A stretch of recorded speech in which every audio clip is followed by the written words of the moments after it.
and welcome to this week's coaching video for those of you who are going to be facilitating an off-campus small group for Dayspring. If you're going to be leading a small group on the week of December the 7th, 2014, this video is designed to help you get ready to facilitate your adult small group. So you should have your Going Deeper guide with you, the one that you and your small group uses for discussion time. Go ahead and grab that, grab something to write with. I'm going to talk through it with you. Maybe you can make some notes along the way that may prove to be helpful. Here's where we're going to be going with this particular small group discussion. Here's where you're headed. It has to do with Christmas in the sense that we're talking about Jesus being born, Jesus coming to earth. That is sometimes referred to technically as the incarnation, God becoming human, the incarnation. That's what we're going to be looking at Sunday in church. In John chapter 1 is where we're going to be studying that. This small group lesson will accompany that. Now here's where you're going with the small group lesson. We're going to be talking about the reality that God became man. He did that. What you're going to be talking about in your small group is why. Why did he do that? You know, why is an important question. It can be an annoying question sometimes when we're the one being asked why. Like if you have a child and they want to, why is the sky blue? Well, because so-and-so. Well, why? Because so-and-so. Why? It's like the eternal why question. Why can be annoying, but it's very helpful. And in something like Christmas, sometimes we think of Christmas as an isolated event. I mean, we kind of focus on the birth of Jesus and we just kind of finish there. But we don't ask the question, why did he even come in the first place? Why was there a Christmas? Why was there an incarnation of God becoming man? That's what this small group lesson talks about. So it doesn't feel very Christmas, but that's because we see Christmas in isolation as just the birth of Jesus. It's all about baby Jesus. Well, he didn't come just to be baby Jesus. And that's what your small group lesson is going to talk about. So let's look at it together. Discussion point number 1, you're just going to go back to John chapter 1, the text from Sunday. You're going to read it together and then talk about any notes that you took along the way. And you just get the ball rolling that way. Now, to be honest, this particular handout is pretty self-explanatory. So I'm not going to go into great detail here because you can read it just as well as I can read it to you. But when you look at it, going into discussion point number 2, it talks about the fact that sometimes we approach the Christmas story in isolation and we don't think about why Jesus came in the first place. What you're going to do is you're going to go back to the very beginning of the Bible to answer that question. So it directs you to Genesis chapter 1, verses 26 through 31, and this is the account where God has made everything, and now God says that this is very good. God made creation. He said it's very good. So look at discussion point number 3. It says, complete this statement. God made creation and it was fill in the blank. Now, you may come up with all kind of good answers there, but here's where this guide is trying to lead you toward an answer something like perfect. That's what you're looking for there.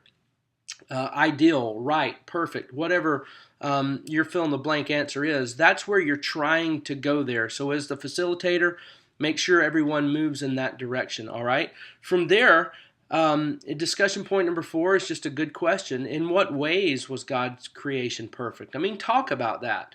Think about all the various ways that perfection was experienced in creation, whether it's relationally, globally, even things like climate. Think about all of that. If God made a perfect world, then what all did that ensue?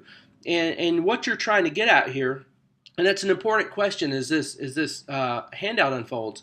In what ways was the world perfect? And as many answers as you can provide there, the better for your purposes here, because what you're really trying to get at is that when you talk about perfection, I mean, how great is that God created a world that by his own standards, by the standard of God, he would say, this is not just good, it's very good. God had made a world and it was as perfect could be, all right? Now this leads you into discussion point number 5, where you're now going to move into Genesis chapter 3, the first 7 verses, and you're going to read about the fall of man. You're going to read now where sin enters into this perfect world. And that takes you to discussion point number 6, where it says, complete this statement. By sinning, we became blank. And I don't know what initially comes to mind for you when you hear that. By sinning, we became blank. Here's where you're trying to go with this, okay? By sinning, we became responsible for the ruin of perfection. That's really where you're trying to go there. So there may be all kinds of answers that your group will answer that are good answers and right answers. But ultimately, where you're wanting to go as it relates to this handout, God created everything and it was perfect. Now you're saying by sinning, we became responsible for undoing perfection. I mean, think about that. Maybe the word that you might want to use here after everyone's kind of given their answers, maybe the word guilty is the perfect word here. We became guilty. We are the ones who are responsible that what was perfect is no more. And think about that. Everything that was right, it's now not right anymore because of our sin. We're responsible. We're guilty. Now, where your handout goes from here in discussion point number 7, it talks about justice in the world and how when something deserves to be corrected or punished and it's not, we don't like that because that's injustice, and we're not cool with injustice. And here's what your handout points out, is that injustice, there's no injustice to be found in God. And we know that that's a good thing. For there to be no injustice, that's a good thing.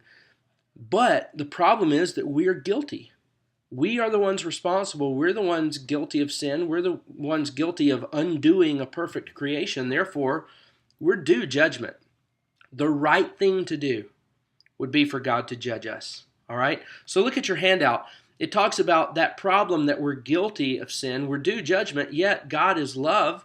So he wants to be gracious. He wants to be gracious. So the question comes, how can God be gracious to a people deserving of judgment? And this is where the beauty of the gospel unfolds.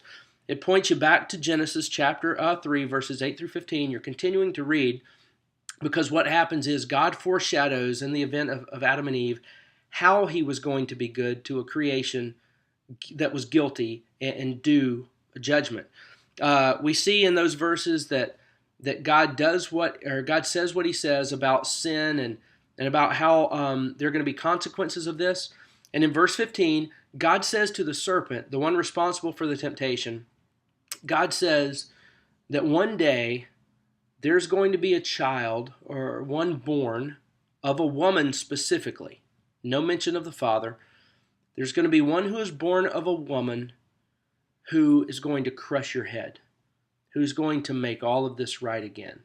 So God in the very beginning, he creates a perfect world, we undo it, but then God gives a glimpse, a foreshadowing that one is going to be born of a woman, the offspring of a woman, who's going to crush the head of a serpent. By the way, that verse, verse 15, if you like, kind of trivial information, in theological studies, that verse is referred to as the proto-evangelion, the first gospel, the first pronouncement of the gospel. Because God was saying that one is going to come who's going to right this wrong. And God pronounces this is going to happen. So the question is how? How is this one who's born going to crush the head of the enemy? That directs you to discussion point number 8. Check it out. It says, God said the offspring of a woman would crush the head of the tempter. So how? How would he do it? Then you read verses 20 and 21, and this is where God takes an animal and slays it, and with its covering, covers Adam and Eve. They've been standing there guilty as sin, literally, covered in fig leaves, and God covers them very graciously. And what you see here is a picture of what God would do, that an innocent would cover the guilty, specifically by the shedding of blood. The guilty would be covered by the blood of the innocent. So the whole point in this, 2,000 years ago, lying in a manger, is God's gift to the earth. The incarnation. God became man. But why? Why would he do that? Here's why. Because mankind had undone perfection, guilty and deserving of judgment, but God in his love came to make it right and to cover our sin. That's what this small group discussion is all about. It's just a reminder of the glorious nature of the gospel and how really Christmas ought to point us to that. Don't let your study of Christmas stop in a manger. Let's be reminded that the reason for the manger is because there needed to be a cross but the cross also points to an empty tomb. So praise God for the glorious gospel of Jesus and the one who came to save us. All right? I hope this has been helpful for you. By the way, check out your memory verse for the week. It's a paraphrase of a Bible verse. But I think after Sunday's message, that paraphrase is going to have a lot of meaning for you. All right? God bless you. We'll see you Sunday. We have found